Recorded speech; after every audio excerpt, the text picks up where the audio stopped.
আমরা দেখে দিল্লি থেকে ধরেছে, আমরা কাজ করতে গেছিলাম। তা আমরা বললাম আধার কার্ড দেখালাম আমরা বাংলাদেশি লয়, তাও জবরদস্তি ওরা কি লিখি আমরা এত অনুরোধ করছি, তাও আমাদের লিখে নিলে বললে তোদেরকে বাংলাদেশে বানিয়ে দেবো আমি, তোরা বাংলাদেশি লয়, তাও তোরাকে আমরা বানিয়ে দেবো। কে বললো?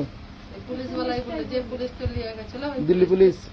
দিল্লির পুলিশে আমাদেরকে লিয়ে গেল কানখাজুর, রোহিণী জেল থানা কানখাজুর, ওই থানাতে আমাদেরকে 4 দিন ভোট তুলে, ফের এখান থেকে লিয়ে যায়, ফের একটু বারাত ঘরে বললে, রোহিণীর বারাত ঘরে ওইখানে 4 দিন তুলে, 4 দিন ওখানে রাখার পর ফের কাগজ মাগজ করলে, আর তো পুলিশ গুলোকে আমরা হাত জোর করছি আমাদেরকে ছেড়ে দেন, আমরা বাংলাদেশ আমাদের আধার কার্ড তো আপনি নিলেন, সবকিছু নিলেন, ডকুমেন্টস নিলে, মোবাইলও কেড়ে নিল, ওদের বড় মোবাইল কিচ্ছু দিলে না আমাদেরকে আনতে, না 10টা টাকা দিলে, ওইখানে অত্যাচার করলে, মারলে, ধরলে, আমাদেরকে জবরদস্তি লিখলে, ফটো খিচলে, চিহ্ন নিলে, কত নাকে তিল, কত কিসের তিল, সব জিনিসের চিহ্ন নিলে ওরা নিয়ে, ফের ওরা বাংলাদেশে বানান দিল আমাদেরকে। আর কোন জায়গায় আরেক জায়গায় নিয়ে গেছিল আমাদেরকে, ওখানেও আমাদেরকে কাগজ দেখালে, কম্পিউটারে ফটো নিলে, মেডিকেল করালে,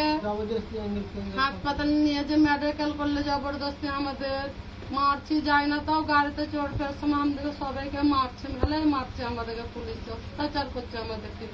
আপনার অনুরোধ করছে আমাদেরকে এখান থেকে নিয়ে যান আমাদেরকে, মমতা দিদি। তোমাদের গ্রামের নাম বলো, কোন জেলায় বাড়ি? বীরভূম জেলা, পাইকর থানা, পাইকর বাড়ি আমাদের। তোমাদের বাপদাদারই ওখানে? পাইকরের বাড়ি, সবের বাড়ি। বাপদাদার ডকুমেন্ট সব পাইকরের? হ্যাঁ, পাইকরেরই। ওই লেগে মমতা দিদি আমাদের একটু সাহায্য করে না, আমরা খেতে পাই না, একটা কাপড়ে পরে আছে, আমরা রাস্তায় ভটকি বেড়াচ্ছি, এটা অন্যজনের ঘরে এক্ষুনি ফটো খিচলে আমাদের সেই লেগে নিয়ে এলো, না তো আমরা বারান্দা বাইরে ঘুমাচ্ছি, বাচ্চাদেরকে নিয়ে মশাই কামড়াচ্ছে আমাদেরকে গো, একদিন আমাদের রক্ষা করে নিয়ে চলেন আমাদেরকে।